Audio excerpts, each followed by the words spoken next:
Okay, so before I get the cover off here, right here, I've been waiting on some tools to get my sprocket off, which I'll run another video on. But in the meantime, I figured, well, what the hell, since I'm here, it's pretty much been this whole project. Since I'm here, I might as well do something else that I've been planning on doing. So my rear brake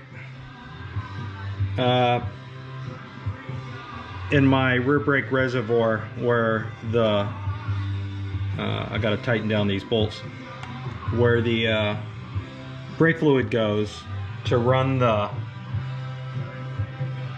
actual plunger down here. This boot needed to be replaced, and this is how it's supposed to work. You can see it presses in and it covers the entire spring mechanism here, prevents dirt from getting in there and whatnot. Mine was almost completely gone, so I figured, well, what the hell, I'm gonna do that. And also, since I was here, I always planned on putting in braided oil lines at some point, and so I put a new braided oil line in here and lengthened it because and then made a new bracket for my reservoir, because my reservoir was no, my light's not cooperating. My reservoir was sitting down in here, almost on top of my voltage regulator, and it was cockeyed sideways because the hose wasn't long enough. So I made a new bracket and I raised it up high to get it out of the way and create a little bit more room here. I'm not sure what the original bracket looked like on this. It was never really noted it looked like it was some sort of fab after that. They just sort of slopped things together. Long time ago, I took this, though, this is the voltage regulator, and I lowered the brackets because the wire on it, which sits right back in here, was really tight on the oil filter. So I raised it up, I braided the line.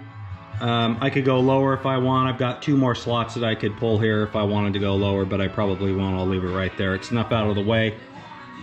It's nice and high, and it's given me a pretty nice braided line. I also, in a couple of spots, because braided is steel wrapped, basically hose, I shrink wrapped a few pieces here so it won't rub the paint nor rub the chrome bare. So this part is pretty much done. I may have to bleed the brakes at some point, but the next thing I'm going to do is press in the hub bearing. By the way, should have noted, in the background, I'm finally listening to Outlaw. In the background is Ryan Bingham. You know him from Yellowstone, the series that has caused quite a bit of debate, and you can read about that on my Substack. This is the next thing that's going to come off. There's a huge socket that rolls right over this thing and then runs on a little, I don't know what you would call it, bearing, race, to keep the socket straight so I can get this nut off. And as soon as I pull that off, I'm probably gonna have to do something with the rear wheel here to get it off and pull the rear wheel forward, something like that, to give it some slack to get the belt off. And then the big heavy work really begins, to be quite honest with you. So anyway, Ryan Bingham, love him.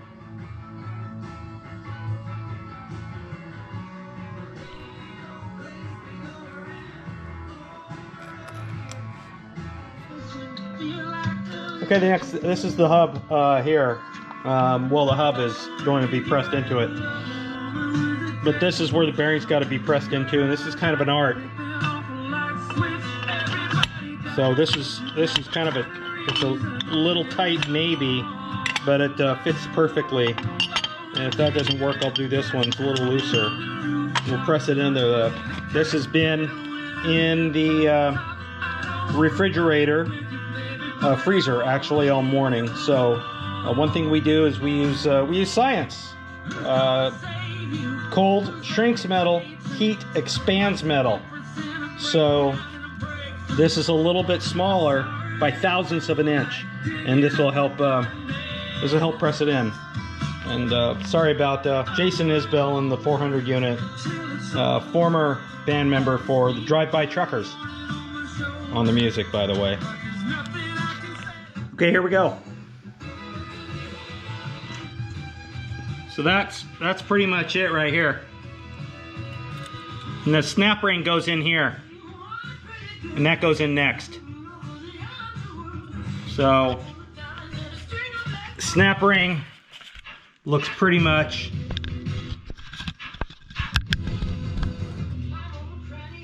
just like this. It's kind of a pain in the ass to get them in, but that goes in, and then you flip it over and you put in the hub. The hub goes in here.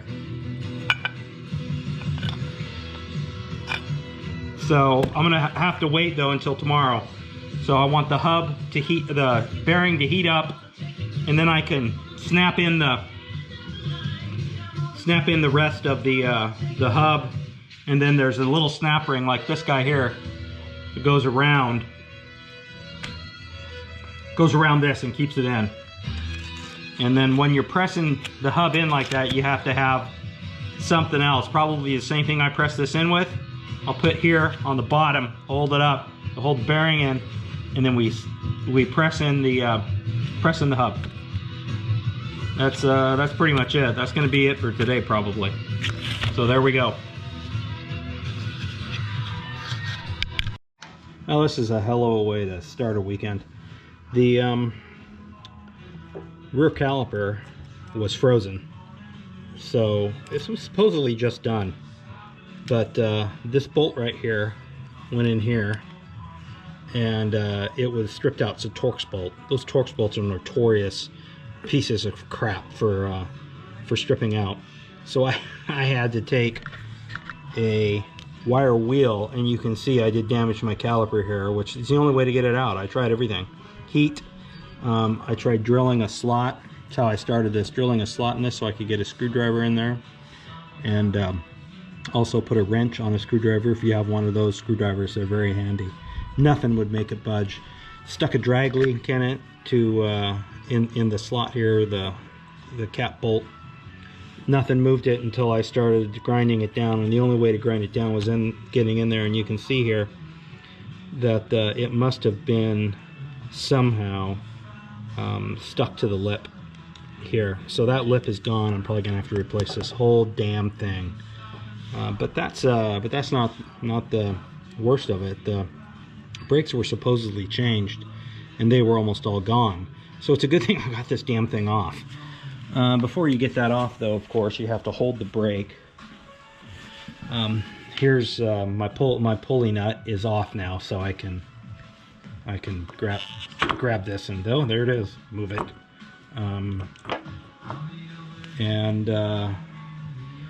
So that way I can get at the main bearing that's behind it. But what a crappy way to start a day. Okay, so this outer box is ready to come out, and I've kind of banked on it a little bit with brass drift. It's kind of in there, and there we go. My rear brake here is kind of holding it up a little bit, but this is kind of the moment of truth.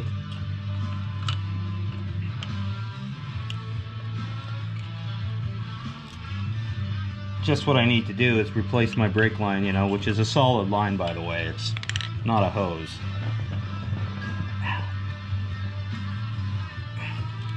There we go. Somewhat. And there we go. Your transmission is out. I'll pick this up so you can see it. Gears are in good shape. There we go. This is the hardest part, and I finally reached now the halfway mark. Right here. I'm spinning it kind of. That's the 5th gear. And that sucker is pressed in. I've got to get it out. I'm not sure how I'm going to do that yet. But this is the transmission assembly. And this here's the shifter fork, and these are the shifter forks here, which I've labeled 1, 2, and 3. And they've got to go in the right way. God knows if I'll be able to do that correctly. But here you can see where the shifter forks sit. This is the first one. Moves this baby right here. Second one sits here. It moves this guy. And the last one sits here, right on that these little grooves here. So this is all got to come off. This right here is the shaft that has been destroyed, and that is going to be replaced. So we're, you know, we're halfway through. What can you do? But damn, gears look good for 80, 90,000 miles on it, to be quite honest with you. These look really good. I'm not seeing anything here of any concern, which is actually quite nice. Let me go on the other side here for you. This is what holds on the shifter cam that I showed over there. It sits right in there. And I've had to label it just to make sure if I get punchy, I don't put it on wrong. Bearings look good on those too, so I'm not going to have to replace it. The shifter looks decent, but I'm going to need to measure it here. There's what you do is you take a caliper and you measure from here to the center gear, which is, I believe it's that guy, right? Yeah, it's this guy right here. Has to be within a specific distance. If it's out of that, then believe it or not, the whole damn thing's got to be replaced, I think. However, I don't see any problems with the shifter cam, to be honest with you. Shifters sit inside these grooves here, and that's what moves them, so you can shift gears. So one last thing, so I took off the outer. This is where the clutch sits in that push rod, and if you'll notice here, when you move the clutch in, it moves up.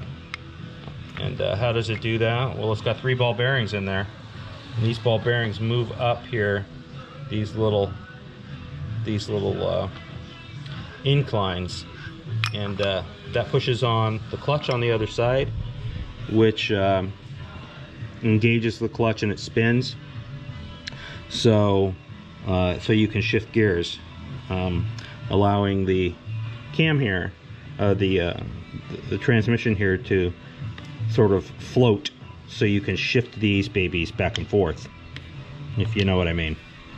All right, so onward and upward. Now the hard part begins, believe it or not. Getting everything back together, getting the new cam in, and then hopefully getting the shifters in the right spot. These gears have to go back in the right order, and they've got to come off, and they just slide off, so it's not that big of, hopefully, knock on wood, that big of a deal. It's too bad this cam went, because it's really in good shape for 90,000 miles. If not for this end right here that scored, and the key, if you remember, was hollowed out, thus necessitating the replacement of the whole damn thing. So good clean fun on a windy day right before the rain comes.